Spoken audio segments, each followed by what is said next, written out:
Sloth Uni. Listen, let me get this started off. Some of y'all might be wondering, Sloth, where you been, bro? Where you been, bro? Listen, I literally I could have recorded technically, but physically my voice wasn't letting me. I'm not gonna lie to you. Like, you can still hear it a little bit. Just me talking right there. But I've been getting over a sickness. I'm not sick no more. I went to the doctor, got all the tests. I'm good, but there's a little cough lingering, and every time I'm talking for prolonged periods of time, getting worked up, using my breaths like that, I start coughing. And the past really like almost this whole week, it was bad to the point where like I couldn't talk. I couldn't talk for real. Like, it just started getting better Friday. I went to the doc, got some meds. But what's it called? That's some other shit. But it did help with the coughs a little bit. I'm still good. Health good. Prayerfully, we hopefully we stay that way. But I tried recording, but it chopped cheese. Like, you heard the coughs in the other videos. It got worse. But look, y'all not here to hear about me, my post-sickness cough and whatnot, what have you. You here because the Miami Dolphins got their butt kicked on Thursday Night Football. They did.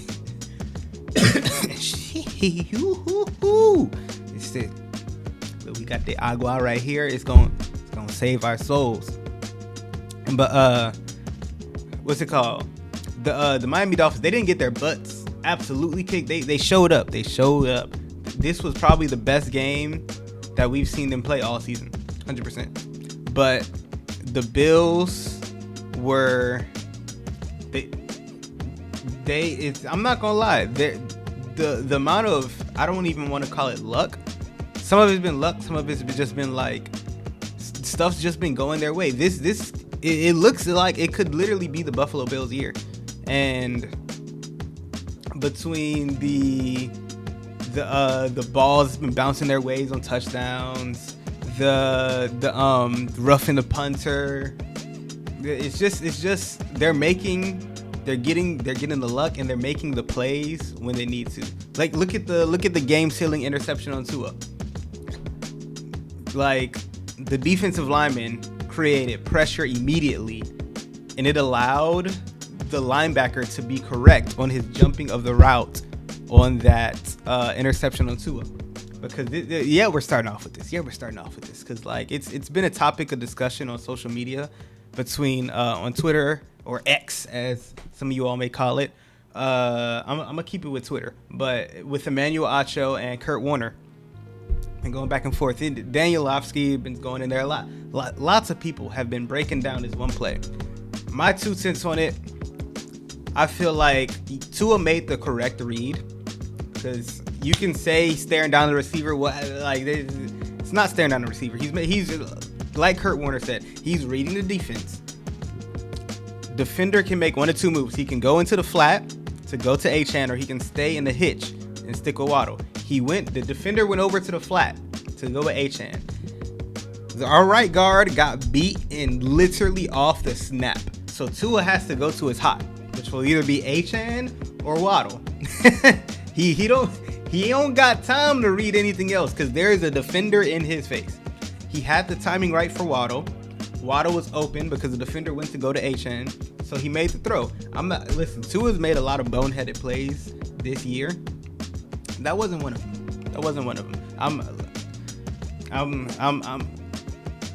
I am cautiously optimistic with this team. They are 0-3 right now, but they're gonna have to win a few big games and literally prove that they can hang with the big dogs if they want to make the playoffs. They've put themselves in a hole, and they're gonna have to dig themselves out of it. And it's gonna take them winning some games that they quote unquote shouldn't.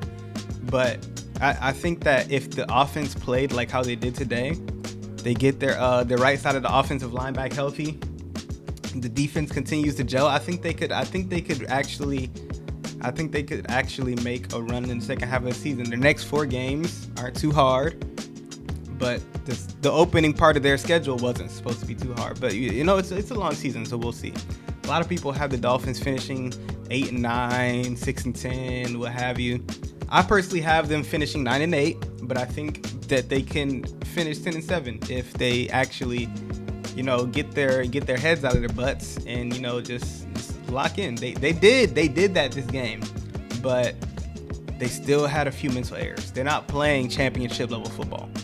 Like they went back to becoming a good football team, but that's just what they were. They were a good football team playing a great football team in Buffalo. And man, let's talk about Buffalo. How about James Cook? How about Josh Allen? Like, how about their defense? Like the Buffalo Bills this year. Buffalo Bills have been consistently a great football team, but this year it looks like they're tired of everybody saying that they're not good enough. They can't beat this team, that team. Their run game isn't this or that. Josh Allen is not clutch. They're on a mission this year, and it's gonna be hard for any team, not even just including the AFC, to stop them, because just trying to face their passing attack alone, I know it gives defensive coordinators nightmares, because what are you supposed to do? There's not a bona fide, all right, like how the Miami Dolphins have it. I know it's a quote unquote worse offense. I mean, it is worse offense, but they don't have a Tyreek Hill or Jalen Waddle or Achane where they're just like, okay, these guys are the guys we're going to key in to stop. They don't have any of those number one threats. James Cook, yes, but that's it. Like, and he's their running back. Like, not to discredit the running game, they go in trying to stop Josh Allen, because it's not like, oh, we're going to stop Keon Coleman. We're going to stop Josh Allen. But how do you stop Josh Allen? Well, let's play man. Okay, they'll run the ball. well, let's play zone. He'll cut up the zone. It's so difficult trying to play Josh Allen, because if you play man and you start running the ball, and their wide receivers, Keon Coleman starts making contested catches, Khalil Shakir gets open on an underneath cutting route, it's so difficult to play them. And then if you have everything locked up, Josh Allen is going to scramble for 12 yards. They're going to be a hard team to beat. I don't really see, in my opinion, many teams in the AFC that will be able to actually compete with them. I know the Dolphins just kind of did, but I don't think they're ready yet. Maybe later in the season, or maybe next year, unfortunately. But as of right now, the Ravens, maybe the Chargers could get frisky, and the Chiefs once they get Rashee Rice and Xavier Worthy back. I'm still not 100% sure on Xavier Worthy, because all reports, I know we're talking about the Chiefs and the Dolphins-Bills game, but all reports on see what I'm talking about? My goodness. All reports on Xavier Worthy are that if he plays, it'll be on a fully torn labrum, which is scary. It makes me believe that he might have a diminished role in his offense, and they're kind of just rushing him back, or not rushing him back. He'll more than likely have surgery after the season, but I think it's more of a, let's just get you out here. If anything, you'll be a decoy. You might catch a few bombs if you're open, but I think they just want him out there to be able to stretch the field and be able to be a really effective decoy to give the underneath guys like Juju Smith-Schuster, Hollywood Brown, Travis Kelce some space to operate in the middle of the field, and Rashee Rice whenever he gets back. But Xavier Worthy was supposed to have a huge role in this offense, and probably not going to be their number one, more of like a 1A, 1B with Rashee Rice whenever he gets back.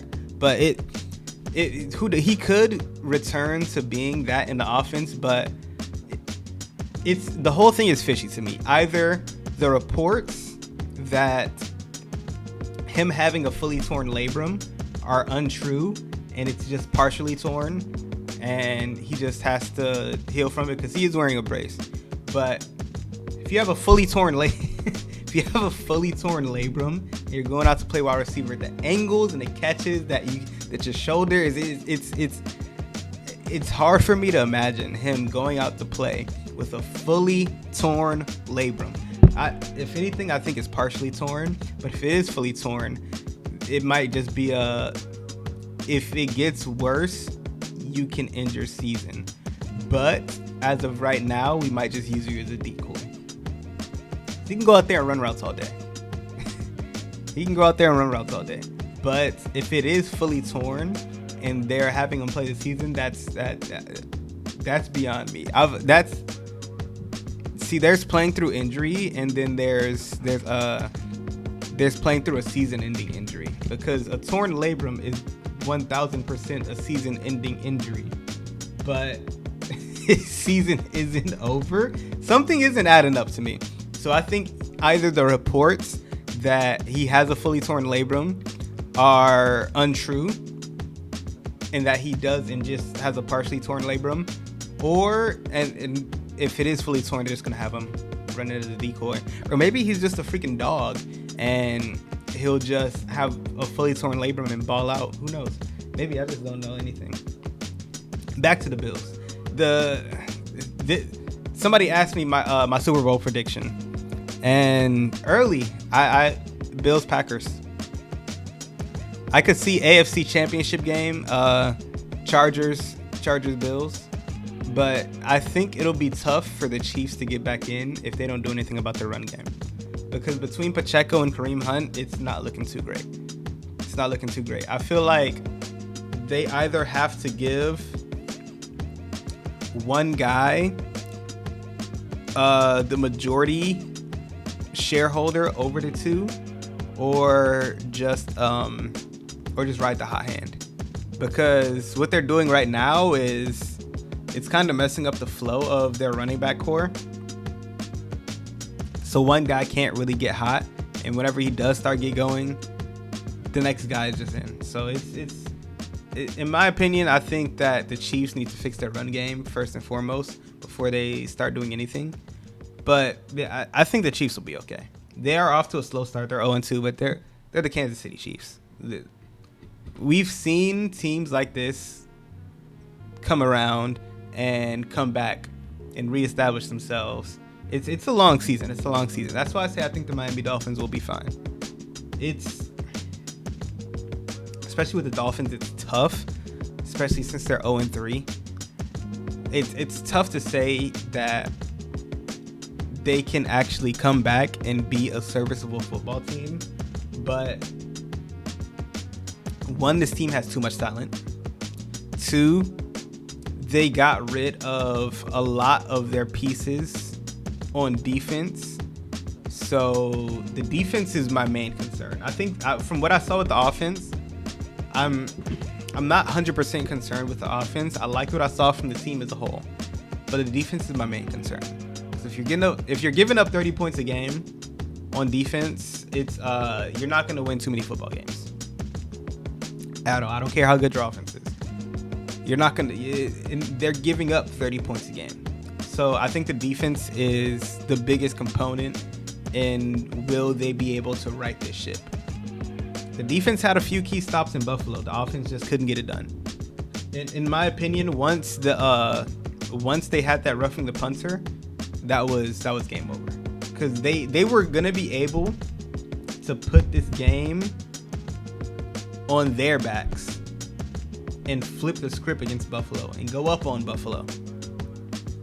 But instead, Buffalo went up on them, and they continued to play catch up.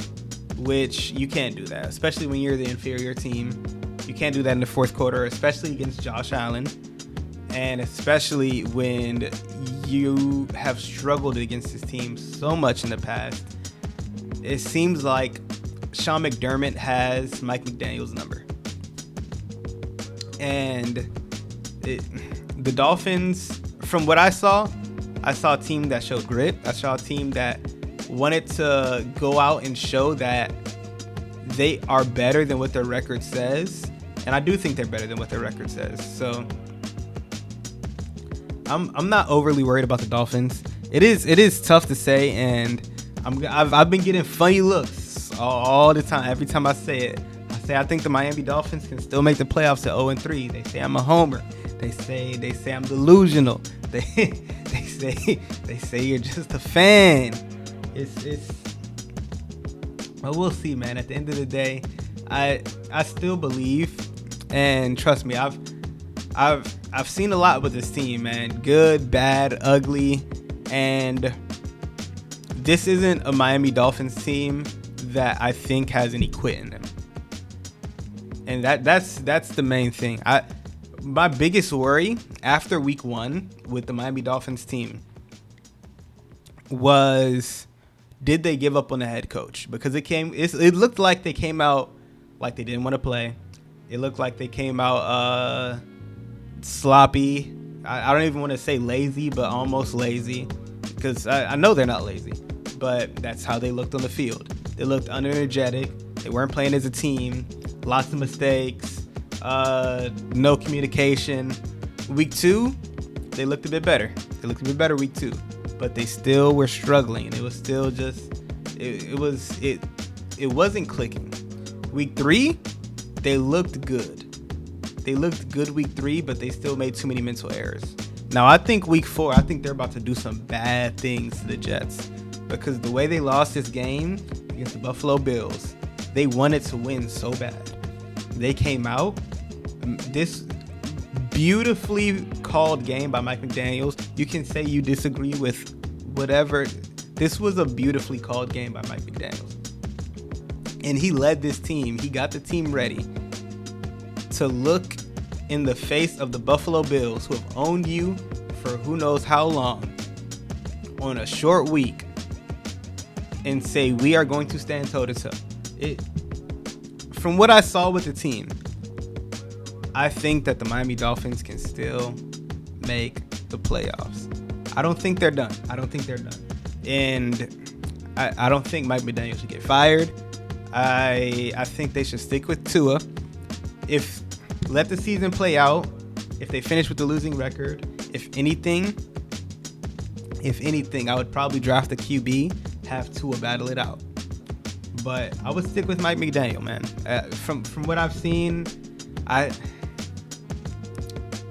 my biggest thing with this team has been, yes, we're talking about the Dolphins, because we don't talk about the Dolphins. I've been trying to just contain myself from talking about the Dolphins in other videos, and this is a video. This is the Dolphins Buffalo recap, so we got to.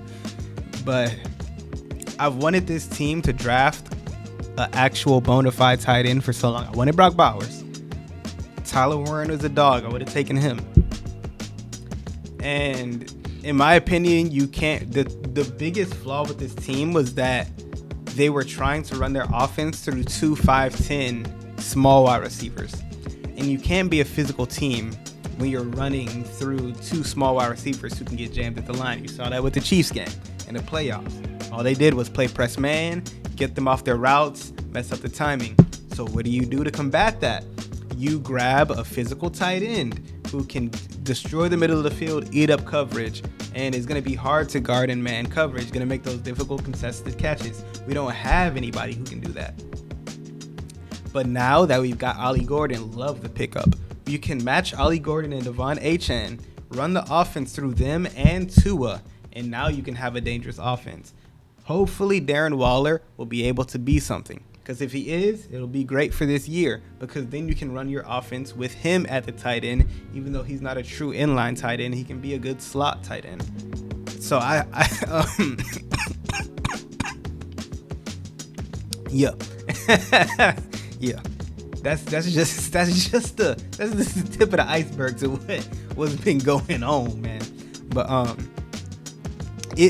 I believe that if they make the changes to their offense to run through Ollie Gordon, Achane, Tua, and sprinkle in the pass game, because they put too much on Tua's plate, straight up. Like, they put way too much on Tua's plate. Like they're just like, no matter what, we're gonna win off the arm of Tua. And with that offensive line, you can't do that. Straight up. Like they play the offensive line. Actually, for all the crap that people have given to the offensive line, me included, they played a hell of a game on Thursday. And if they're gonna continue to gel like that, this team could get scary.